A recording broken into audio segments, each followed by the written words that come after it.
Christmas. नमस्कार. आज Christmas म्हणजेच नाताळ. नाताळच्या तुम्हा सर्वांना खूप खूप शुभेच्छा.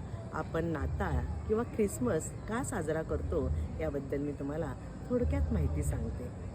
हा सण प्रभू येशू ख्रिस्त यांचा जन्मदिन म्हणून साजरा केला जातो. जगात प्रेम, शांती, दयाभावाचा संदेश देण्यासाठी त्यांनी जन्म घेतला अशी ख्रिस्ती बांधवांची श्रद्धा आहे. जग ख्रिसमसचा सण मोठ्या उत्साहात साजरा करत आहे. पण हा सण आपण नेमका का साजरा करतो? आजच्या दिवशी प्रभू येशू ख्रिस्त यांचा जन्म झाला. त्यांनी जगाला प्रेम, क्षमा आणि शांतीची शिकवण दिली.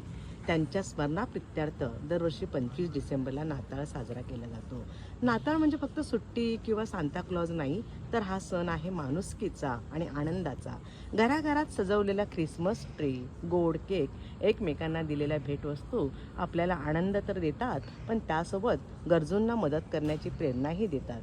या नाताळला आपणही आपल्या आयुष्यातील द्वेष सोडून प्रेमाने जगण्याचा प्रयत्न करूया. हा सण तुमच्या आयुष्यात सुख, समृद्धी आणि भरभराट घेऊन येऊ हीच येशूकडे प्रार्थना. धन्यवाद.